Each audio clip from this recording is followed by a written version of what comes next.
बधाल में भारत का संविधान प्रतियोगिता। मंगलवार 1 अगस्त 2024 सायंकालीन समाचार। डॉक्टर ओ अंबेडकर विचार मंच समिति और युवा अंबेडकर समिति के सानिध्य में सफलतापूर्वक आयोजित किया। दूर दराज क्षेत्र से परीक्षा देने आए सभी छात्र छात्राओं को प्रशस्ति पत्र, संविधान की उद्देशिका सहित पेन दिया गया। रेनवाल तहसील अध्यक्ष विजेंद्र सांभरिया, जिला प्रमुख सुभाष चंद बुनकर, बधाल इकाई अध्यक्ष ताराचंद पालीवाल, रवि दरिया तथा अन्य साथियों ने प्रमुख रूप से भागीदारी निभाई, जिसमें भामाशाह विक्रम प्रकाश मीणा, रघुवीर जी पालीवाल, विवेकानंद डिफेंस निदेशक अमित महरा, सुरेश मनोहर ने सहयोग किया। रेनवाल तहसील अध्यक्ष विजेंद्र सांभरिया ने बताया कि संविधान प्रतियोगिता के माध्यम से डॉक्टर ओ अंबेडकर विचार मंच समिति और युवा अंबेडकर समिति आने समय में शिक्षित युवाओं की फौज खड़ी कर देगी, जिन्हें शिक्षा के साथ साथ संविधान का भी ज्ञान हो। इस दौरान महिला वीक्षक रजनी पंडियार, सुमन वर्मा, मुनमुन मीना, गुड़िया देवी शामिल रही। बधाल गांव में आयोजित परीक्षा में भागचंद, पवन, अक्षय, राजवीर, एडवोकेट संजू मुंडरू, राहुल दादिया, राजेंद्र वर्मा ने संविधान प्रतियोगिता के बाद एग्जीबिशन लगाए तथा जीनियस पब्लिक स्कूल बधाल के निदेशक धर्मपाल बोचलिया, शिक्षाविद विजेंद्र सांभरिया, गदड़ी के ताराचंद पालीवाल ने संविधान के महत्वपूर्ण बिंदुओं पर प्रकाश डाला व जीवन में संविधान की उपयोगिता बताई। तहसील अध्यक्ष विजेंद्र सांभरिया ने सभी का धन्यवाद ज्ञापित किया। इसी संविधान ने हमें शिक्षा का अधिकार दिया है। इसी संविधान ने हमें एकजुटता का संदेश दिया है। हिंदू आक्रोश रैली आज। बांग्लादेश में हिंदुओं पर हो रहे अत्याचार के विरोध में रेनवाल कस्बे सहित पूरे भारत में हिंदू आक्रोश रैली निकाली जाएगी। सेवा भारती के पदाधिकारी मदनलाल बड़ीवाल ने बताया कि सर्व समाज द्वारा निकाली जाने वाली हिंदू आक्रोश रैली हाई स्कूल के मैदान से सायं 4 बजे से शुरू होकर स्टेशन रोड मंडी शिव मंदिर पर समाप्त होगी। बांग्लादेश में जो हिंदुओं पर अत्याचार हो रहा है उसके विरोध में बुधवार को हिंदू आक्रोश रैली निकाली जाएगी, जो हाई स्कूल का मैदान है बाग में, वहाँ सायं 4 बजे से शुरू होकर सभी प्रमुख मार्गों से होती हुई पत्थर मंडी पहुँचेगी, वहाँ उसका समापन होगा।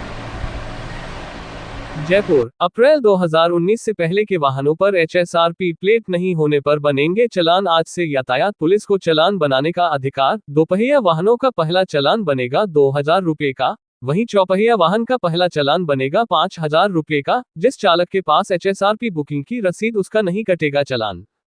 एक बार फिर सुनारिया जेल से बाहर आया राम रहीम, इतने दिनों की मिली फरलो। डेरा सच्चा सौदा प्रमुख के प्रमुख गुरमीत राम रहीम सुनारिया जेल से बाहर निकल गया है।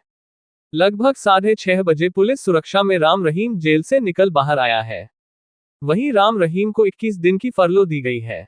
वो उत्तर प्रदेश के बागपत जिले में बरनावा आश्रम में फरलो की अवधि बिताएगा।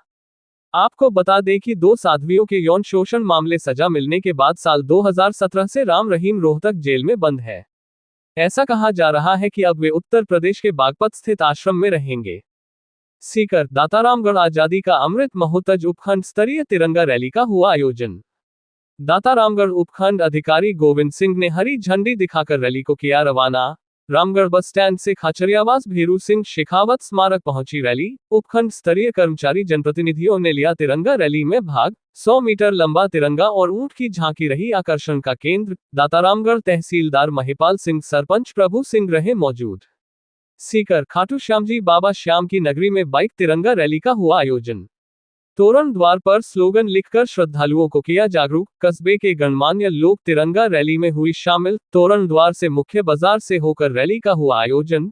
घर घर तिरंगा, हर घर तिरंगा को लेकर किया जागरूक। एसडीएम गोविंद सिंह भींचक, तहसीलदार महिपाल सिंह राजावत, थानाधिकारी राजाराम लेघा और ईओ अरुण शर्मा रहे उपस्थित। बिजली के बिलों में इस माह से फिक्स चार्ज तारांकन। नए टैरिफ आदेश हुए लागू। राजस्थान विद्युत विनियामक आयोग ने 1 अगस्त से प्रदेश की तीनों विद्युत वितरण निगमों के लिए नए टैरिफ आदेश। बीपीएल, आस्था कार्ड धारक, लघु उपभोक्ता प्रथम 50 यूनिट। विद्युत यूनिट दरें पहले 3.50 रुपये प्रति यूनिट। विद्युत यूनिट दरें अब 4.75 रुपये प्रति यूनिट। स्थायी शुल्क पहले 100 रुपये अब 150 रुपये प्रति माह। लघु उपभोक्ता पहले स्थायी शुल्क 125 रुपये अब 150 रुपये। 50 यूनिट से अधिक उपभोग पर घरेलू श्रेणी LT1 स्लैब लागू। घरेलू सामान्य श्रेणी 1 150 यूनिट तक। बिजली उपभोग यूनिट दरें यथावत। स्थायी शुल्क पहले 230 रुपए, अब 250 रुपए प्रतिमाह। भाजपा के लोकसभा सांसद जगदम्बिका पाल वक्फ संशोधन विधेयक 2024 पर विस्तार से विचार करने के लिए बनाए गए जेपीसी के चेयरमैन होंगे। सुप्रीम कोर्ट ने स्वामी रामदेव और आचार्य बालकृष्ण आचार्य बौकृष्णा माफीनामे को स्वीकार कर लिया है। मौसम विभाग IMD ने हिमाचल प्रदेश, राजस्थान, मध्य प्रदेश, छत्तीसगढ़, उत्तर प्रदेश, पूर्वी और उत्तर पूर्वी भारत में अलग अलग स्थानों पर अगले 7 दिन तक भारी बारिश की चेतावनी जारी की है। हजारों लोगों के योगदान और संघर्ष के बदौलत भारत ने 15 अगस्त 1947 को आधी रात में आजादी पाई, जब देश के आधे से अधिक लोग सो रहे थे। ऐसे में ये जानना बेहद जरूरी है कि ब्रिटिश सरकार ने भारत को आजादी देने के लिए 15 अगस्त की ही तारीख क्यों चुनी। जानकारों के अनुसार आधी रात को आजादी देने के पीछे कई कारण थे। इसमें से एक कारण था पाकिस्तान और भारत का बंटवारा। दरअसल उस दौर के बड़े नेताओं और अंग्रेजी हुकूमत को डर था कि अगर दिन में आजादी दी गई और भारत पाकिस्तान का बंटवारा किया तो इससे दंगे भड़क सकते हैं। ऐसे में कानून व्यवस्था को कंट्रोल करना मुश्किल हो जाता। यही कारण था कि आजादी देने के लिए आधी रात का समय चुना गया। पाकिस्तान को भारत से एक दिन पहले यानी 14 अगस्त को आजादी मिली। वाइसराय लॉर्ड माउंटबेटन को 14 अगस्त को ही पाकिस्तान में स्थानांतरण के लिए कराची जाना था और देर रात भारत वापस लौटना था। यही वजह है कि फैसला किया गया कि भारत को आजादी आधी रात को दी जाएगी। लेकिन तथ्य बताते हैं कि ब्रिटिश सरकार ने ऐलान किया था कि पाकिस्तान और भारत दोनों एक ही समय यानी 15 अगस्त 1947 को 0 आवर पर स्वतंत्र होंगे। यही वजह है कि आधी रात को नई दिल्ली में भारत की स्वतंत्रता का ऐलान हुआ।